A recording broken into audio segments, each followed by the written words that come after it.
My name's Regina, and I became a single mom when my daughter, Mia, was just 10. My ex-husband, Tom, decided he'd found greener pastures with another woman. Just like that, he was gone, leaving me to pick up the pieces of our shattered family. From that day on, it was just the two of us. I threw myself into work, determined to give Mia everything she needed. I climbed the corporate ladder, worked overtime, took on extra projects, anything to make sure my little girl wouldn't want for anything. The trauma of abandonment hit Mia hard. She became withdrawn, angry. Her grades started slipping, and she'd lash out at the slightest provocation. I was at my wit's end, trying to be both mom and dad, provider and nurturer. Finally, I decided to take her to a psychologist. Dr. Sarah was kind and patient, but even she struggled with Mia's anger. "Your daughter's dealing with a lot of pain," she told me after one particularly difficult session. "It's going to take time, Regina. Be patient with her." Years passed, and things got better, or so I thought. Mia seemed to be healing, growing into a beautiful, intelligent young woman. But there was an undercurrent of resentment that I couldn't quite place. It wasn't until I started trying to date again that I realized the full extent of the damage Tom had done. Every time I'd meet someone new, someone who might actually be interested in me as more than just Mia's mom, she'd fly off the handle. The first time it happened, I was blindsided. I'd been seeing Mark for a few weeks, and things were going well. He was kind, funny, and he seemed to genuinely care about me. I thought it was time for him to meet Mia. "Honey," I said one morning over breakfast. "I've invited someone over for dinner tonight. His name's Mark, and I want the two most important people in my life to know each other." She stared at me, her eyes narrowing. "Is he your boyfriend or something?" I hesitated, not sure how to answer. "We've been seeing each other, yes. But it's not serious yet. That's why I want you to meet him." "No," she said flatly. "I don't want to meet him. I don't want him in our house. Cancel the dinner." I was shocked. "Mia, sweetie, I know this might be difficult for you, but..." "Difficult?" she shouted, standing up so suddenly, her chair fell backward. "You think this is difficult? You want to abandon me like he did? To start a new family and forget all about me?" She stormed out of the kitchen, leaving me alone with my cold coffee and a sinking feeling in my stomach. I should have known then that this was just the beginning. Despite Mia's outburst, I decided to go ahead with the dinner. I thought maybe if she met Mark, she'd see he wasn't a threat. God, was I wrong? Mark arrived at 7, looking nervous but eager. I introduced him to Mia, who barely looked at him. "Nice to meet you, Mia," he said, extending his hand. "Your mom's told me a lot about you." Mia ignored his hand. "I bet she has," she muttered. The tension was thick as we sat down to eat. I tried to keep the conversation light, but Mia's one-word answers and glares made it difficult. Halfway through the meal, Mark made an innocent comment about how nice it was to have a home-cooked dinner. That's when Mia exploded. "Oh, I'm sure you'd love to have this all the time, wouldn't you?" she sneered. "Playing happy families with my mom?" "Mia," I warned, but she was just getting started. "What, Mom? Isn't that what this is? You trying to replace Dad? Trying to throw me away like he did?" "That's not what this is at all," I said, my voice shaking. "I'm just trying to..." "To what? To ruin everything?" Mia stood up, her chair scraping loudly against the floor. "Well, guess what? I won't let you." Before I could react, she grabbed her plate and hurled it to the floor. The crash of breaking china was deafening in the sudden silence. "Mia," I gasped. "What are you doing?" But she wasn't listening. She grabbed another plate, then another, smashing them on the ground. Food and broken dishes were everywhere. "This is our home," she screamed. "Ours, not his." Mark stood up, looking shell-shocked. "I think I should go," he said quietly.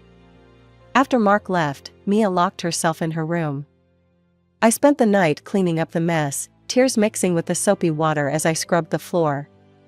The next day, Mia acted like nothing had happened. But something had changed. From that day on, any attempt I made to date was met with hostility and tantrums. Years passed, and I found myself pushing away anyone who showed interest in me. It was easier than dealing with Mia's reactions. I told myself it was temporary, that once Mia was older, she'd understand. But deep down, I knew I was just making excuses. When Mia graduated high school, I was so proud. Despite everything, she'd done well in school and gotten into a good college. I thought maybe now, things would change. "Mom," she said the night before she left for college, you won't bring anyone home while I'm gone, will you?" I sighed.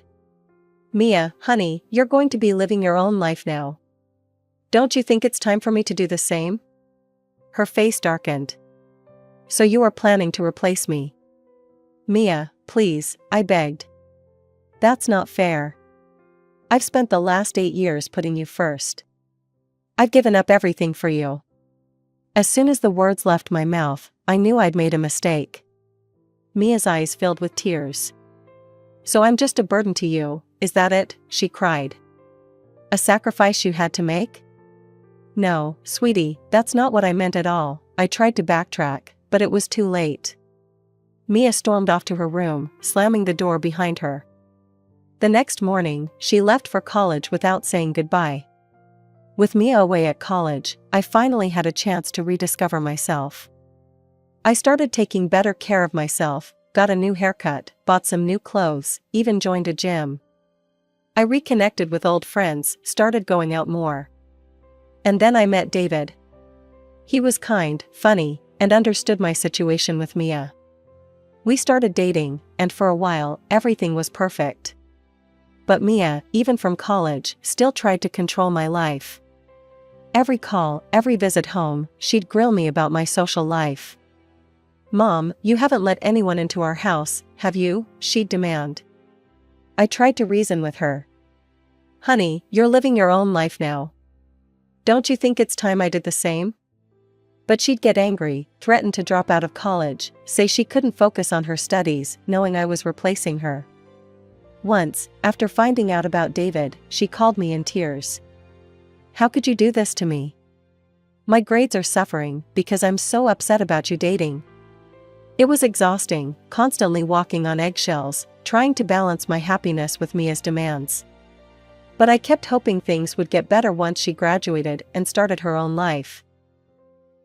4 years passed in this push and pull. Then, out of the blue, Mia called. "Mom, I'm coming home. And I'm bringing someone with me." My heart leapt.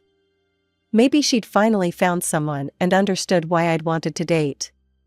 Maybe now, things would change. When they arrived, I was shocked. Mia introduced the man beside her not as her boyfriend, but as her husband. "This is Jake," she said, a challenging look in her eyes. "We got married last week in Vegas." I couldn't believe it. My daughter was married, and I hadn't even known she was dating someone. "Mia," I gasped, "why didn't you tell me? Why wasn't I invited?" She shrugged. "We only met a few days ago. It was spontaneous." They didn't stay long. As they were leaving, I hugged Mia tightly. "I hope you'll be very happy," I whispered, trying to ignore the knot of worry in my stomach. For 6 months, I heard little from Mia. I tried to give them space, hoping they were settling into married life. Then, one rainy night, Mia showed up at my door, mascara streaking down her face. "He cheated on me," she sobbed. "I found him with another woman. We're getting divorced." Mia moved back in, quickly found a job, but showed no signs of looking for her own place.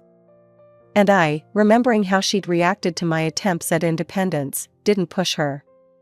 I was 46, Mia was 24, and we were settled into an uneasy coexistence when the doctor delivered the news that shattered our world. I had intestinal cancer. The diagnosis hit me like a freight train. Cancer. The word alone was terrifying. When I told Mia, she broke down in tears.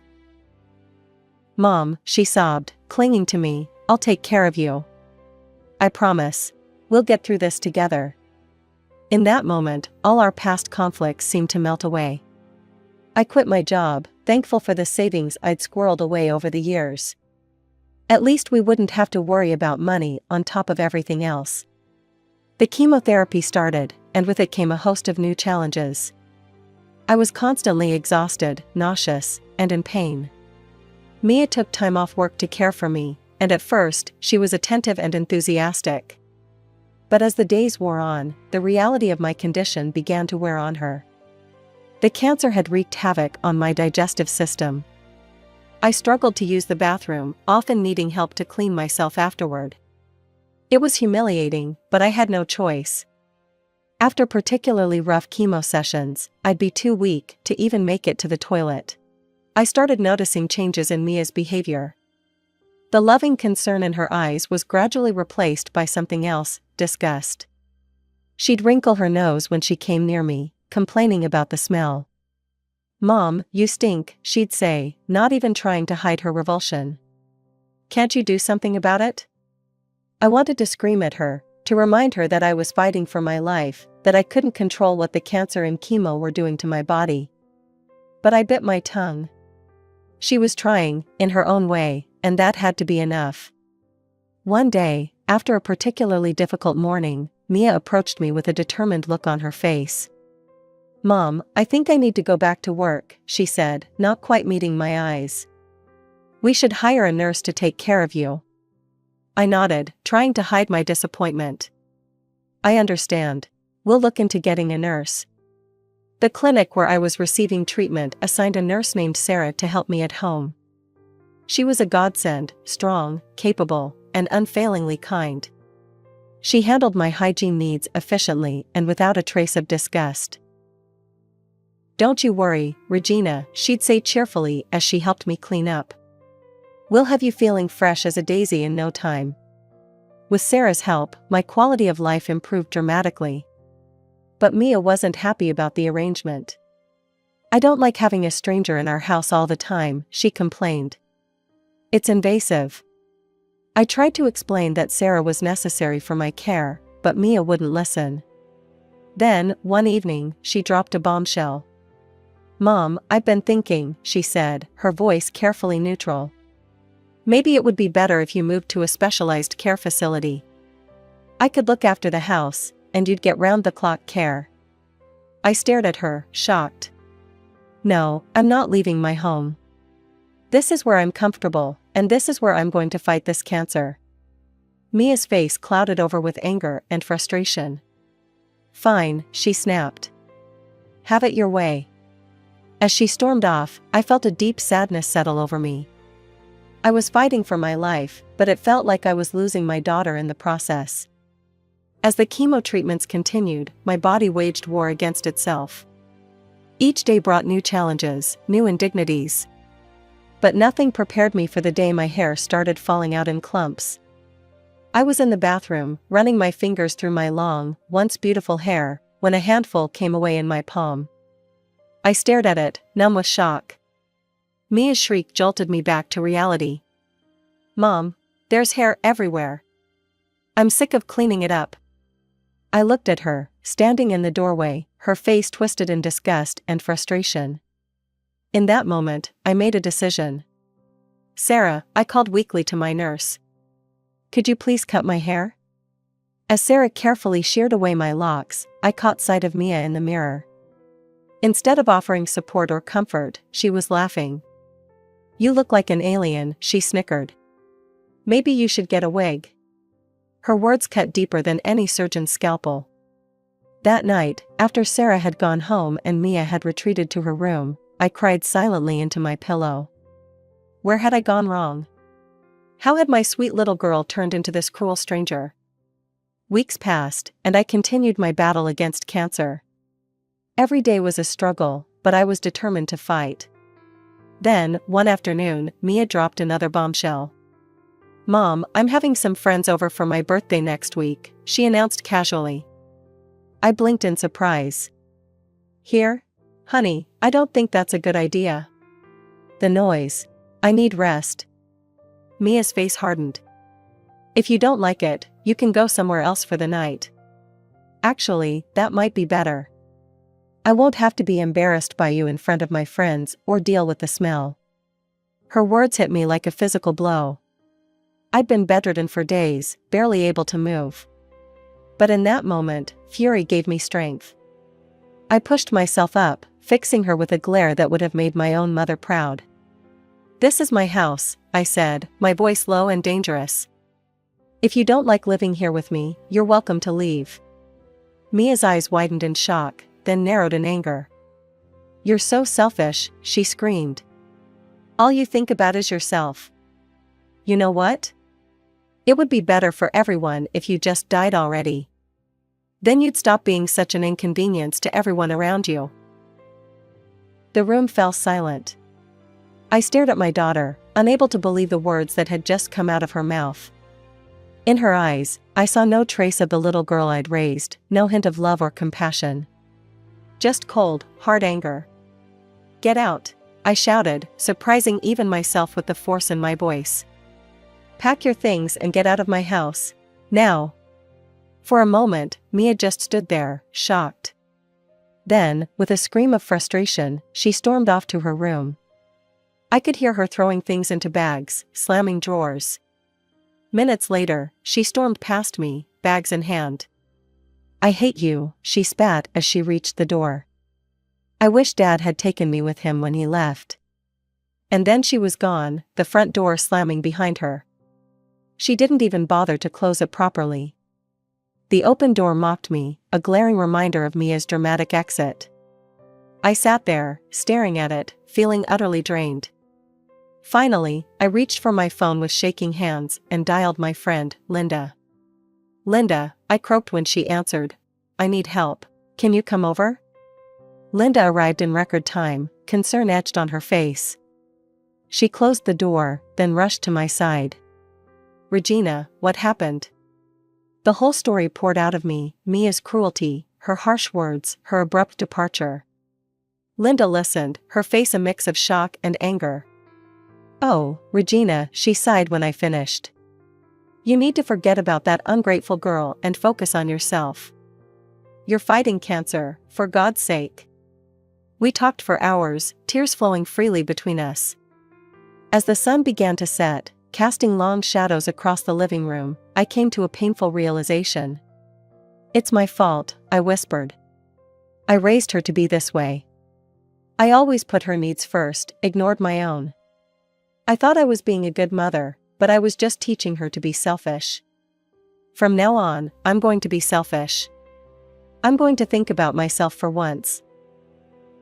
True to my word, I threw myself into my treatment with renewed vigor.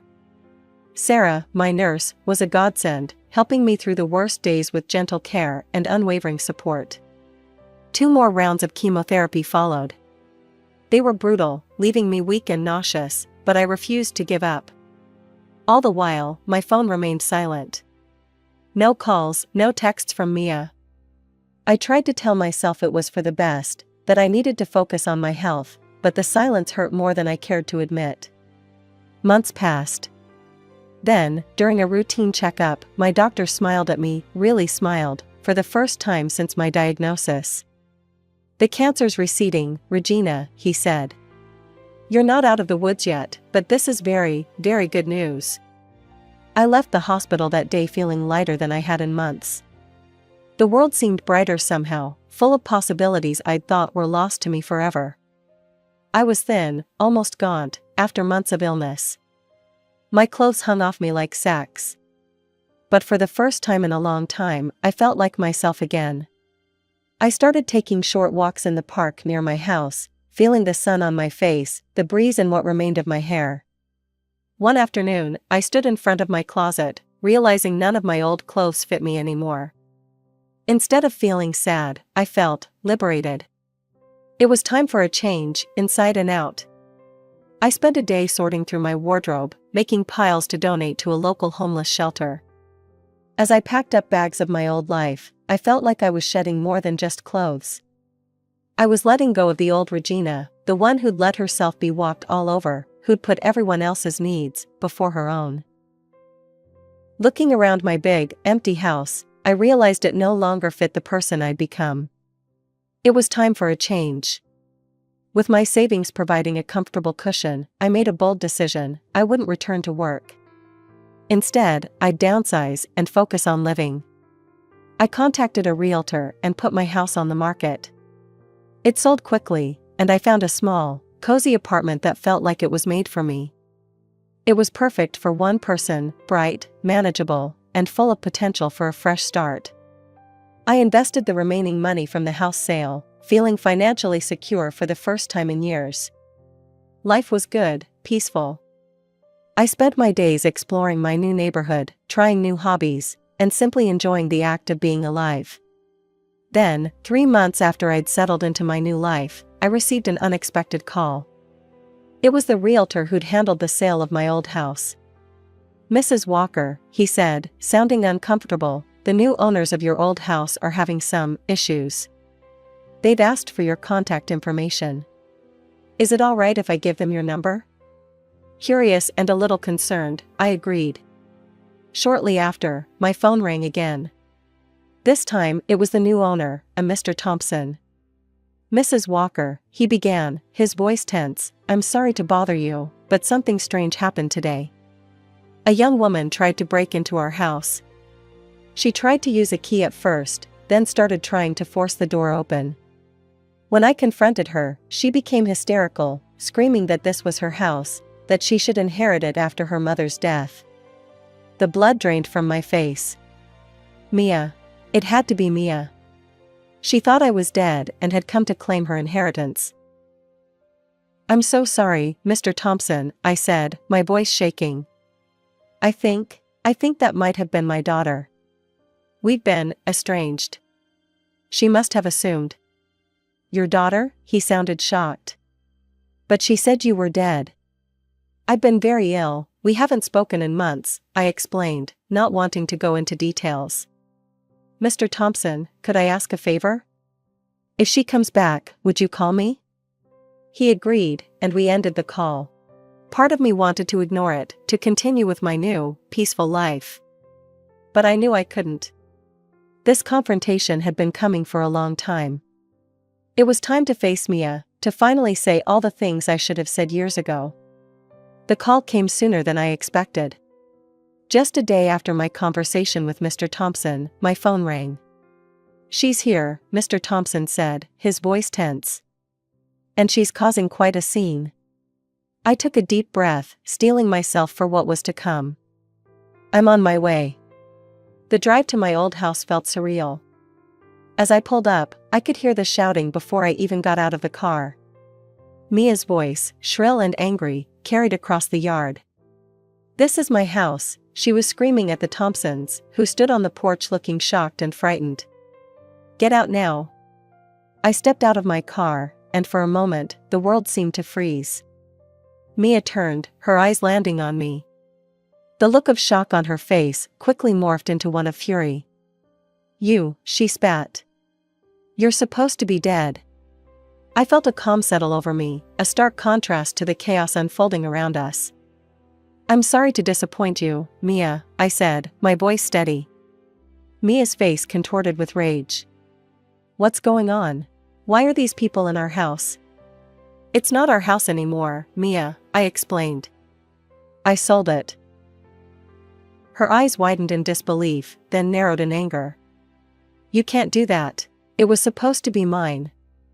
I was supposed to inherit it when you died." I couldn't help but let out a bitter laugh. "I'm sorry I inconvenienced you by surviving." Mia's face turned red. "You don't understand. I have debts, I need money." I shook my head, acutely aware of the Thompsons and the small crowd of neighbors who had gathered to watch the spectacle. "I don't owe you anything, Mia. You abandoned me when I was fighting for my life. You wished me dead. Why should I help you now?" "Because you're my mother," she screamed. "You're supposed to take care of me." I felt a sadness wash over me, but I stood my ground. "No, Mia, not anymore. You're an adult. Your choices, your consequences." Mia's face twisted into an ugly sneer. "You know what? Dad was right to leave you. You're useless. It would have been better if you had died." Her words hung in the air, shocking even the onlookers into silence. But this time, they didn't cut me to the core. This time, I felt only pity for the angry, bitter woman my daughter had become. Without another word, I turned and walked back to my car. Before getting in, I addressed the Thompsons. "If she comes back or tries to break in again, call the police," I said, gesturing towards Mia. "She has no right to be here." As I drove away, I caught a last glimpse of Mia in my rearview mirror, her face a mask of shock and fury. But for the first time, her anger didn't touch me. I was free. In the months that followed, I embraced my new life fully. I took up painting, finding joy in splashing colors across canvas. My health continued to improve, and each day I felt stronger, more alive. Mia never called or tried to contact me again. Sometimes I felt a pang of sadness for the relationship we'd lost, but mostly I felt relief. I had spent so many years trying to fill the bottomless pit of her needs. Now, finally, I was living for myself.